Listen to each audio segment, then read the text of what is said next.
Manju's foodies സെറ്റിലേക്ക് എല്ലാവർക്കും സ്വാഗതം. ഇന്ന് ഞാൻ നിങ്ങളുടെ മുന്നിൽ വന്നിരിക്കുന്നത് നല്ല സോഫ്റ്റ് ആയിട്ടുള്ള ടേസ്റ്റി ആയിട്ടുള്ള ഒരു ഉണ്ണിയപ്പത്തിൻ്റെ റെസിപ്പി ആയിട്ടാണ്. ഇതൊരു ഇൻസ്റ്റൻറ്റ് ഉണ്ണിയപ്പമാണ്.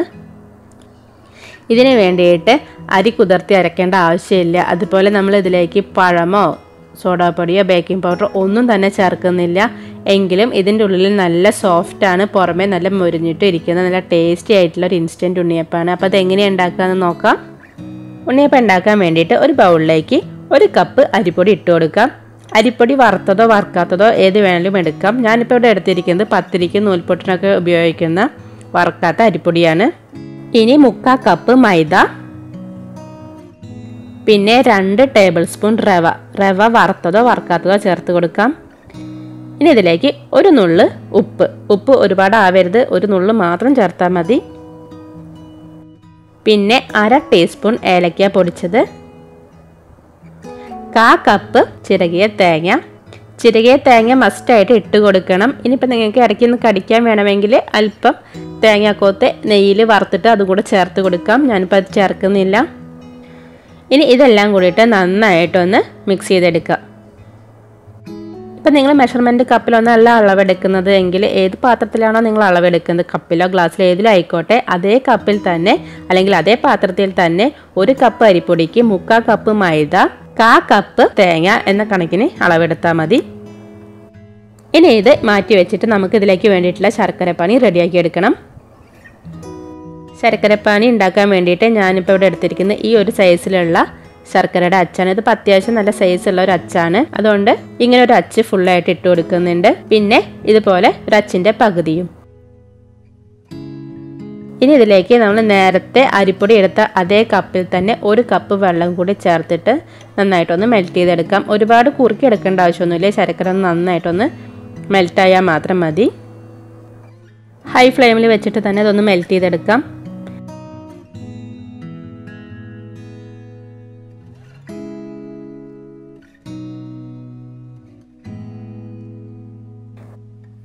ഇപ്പോൾ ശർക്കര എല്ലാം നല്ലതുപോലെ മെൽറ്റായിട്ടുണ്ട്. ഇനി ഫ്ലെയിം ഓഫ് ചെയ്യാം.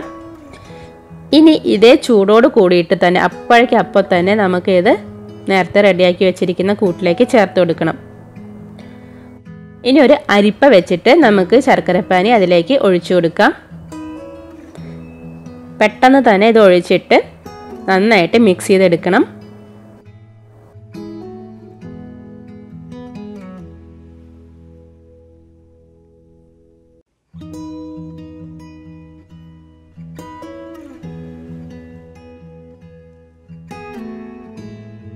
ഇതിപ്പോൾ നന്നായിട്ടൊന്ന് മിക്സ് ചെയ്തെടുത്തിട്ടുണ്ട്. നമുക്ക് ഇതിലേക്ക് കുറച്ചും കൂടി വെള്ളം ചേർക്കേണ്ടതുണ്ട്.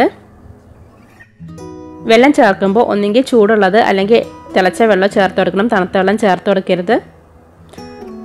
1/4 കപ്പ് വെള്ളം കൂടി ചേർത്തിട്ട് നന്നായിട്ട് ഒന്ന് മിക്സ് ചെയ്തെടുക്കാം. ഇപ്പോൾ ടോട്ടൽ 1/4 കപ്പ് വെള്ളമാണ് ഇതിലേക്ക് ചേർത്ത് കൊടുത്തിട്ടുള്ളത്. പിന്നെ ഓരോരുത്തർ യൂസ് ചെയ്യുന്ന പൊടിക്ക് അനുസരിച്ചിട്ട് ചിലപ്പോൾ ചെറിയ വ്യത്യാസം ഉണ്ടായിരിക്കും വെള്ളത്തിൻ്റെ അളവിൽ. എങ്കിലും മാക്സിമം 1/4 to 1.5 കപ്പ് അത്ര മാത്രമേ വെള്ളത്തിൻ്റെ ആവശ്യം വരുള്ളൂ. ഇപ്പോൾ നമ്മുടെ ഉണ്ണിയപ്പത്തിനുള്ള ബാറ്ററി ഇവിടെ റെഡി ആയിട്ടുണ്ട്. നന്നായിട്ട് ഇത് മിക്സ് ചെയ്ത് എടുത്തിട്ടുണ്ട്. ഇനി നമുക്ക് ഇത് റെസ്റ്റ് ചെയ്യാൻ വെക്കേണ്ട ആവശ്യമൊന്നുമില്ല. ഇപ്പോൾ തന്നെ ചുട്ടെടുക്കാം. ഉണ്ണിയപ്പം ചുട്ടെടുക്കാൻ വേണ്ടിയിട്ട് ഞാനിപ്പോൾ ഉണ്ണിയപ്പം ഉണ്ടാക്കാനുള്ള പാന് നന്നായിട്ട് ചൂടാക്കി എടുത്തിട്ടുണ്ട്. ഞാനിനി നെയ്യുടെ ഒരു സ്മെല്ല് വരാൻ വേണ്ടിയിട്ട് 1 സ്പൂൺ നെയ്യ് എടുത്തിട്ട് അത് എല്ലാ കുഴികളിലേക്കും ഒന്ന് സ്പ്രെഡ് ചെയ്ത് കൊടുക്കുന്നുണ്ട്. ബാക്കി വെളിച്ചെണ്ണയാണ് ഇനി ഇതിലേക്ക് ഒഴിച്ചു കൊടുക്കുന്നത്. നിങ്ങൾക്ക് വേണമെങ്കിൽ ഫുള്ളായിട്ട് നെയ്യിൽ തന്നെ ചെയ്തെടുക്കാം. ഇപ്പോൾ എണ്ണ നന്നായിട്ട് ചൂടാക്കി എടുക്കുകയാണ്. ഇനി ഇതിലേക്ക് നമ്മൾ നേരത്തെ റെഡിയാക്കി വെച്ചിരിക്കുന്ന ഉണ്ണിയപ്പത്തിൻ്റെ ബാറ്റർ ഒഴിച്ചു കൊടുക്കാം. കുഴി ഫുള്ളായിട്ട് ഒഴിച്ചു കൊടുക്കരുത്, ഒരു 3/4 ഭാഗം മാത്രം ഒഴിച്ചു കൊടുക്കണം. അങ്ങനെ എല്ലാ കുഴികളിലും നമുക്ക് ബാറ്റർ ഒഴിച്ചിട്ട് ഉണ്ണിയപ്പം ചുട്ടെടുക്കാം.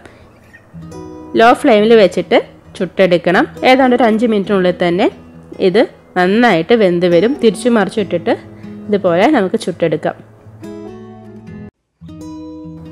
ഉണ്ണിയപ്പം ഇപ്പോൾ നന്നായിട്ട് വെന്ത് വന്നിട്ടുണ്ട്. ഇനി ഈ ഒരു പാകമാകുമ്പോൾ നമുക്ക് എണ്ണയിൽ നിന്ന് മാറ്റാം. ഇതേപോലെ ബാക്കിയുള്ള ബാറ്റർ നമുക്ക് ചുട്ടെടുക്കാം.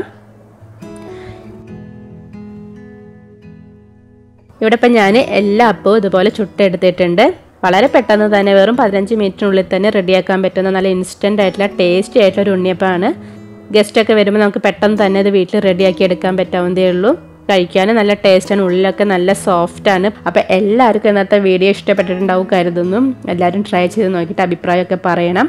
അതുപോലെ ഇതുവരെ ചാനൽ സബ്സ്ക്രൈബ് ചെയ്യാത്ത ആരെങ്കിലും ഇത് കാണുന്നുണ്ടെങ്കിൽ പ്ലീസ് ഒന്ന് സബ്സ്ക്രൈബ് ചെയ്തേക്കണം.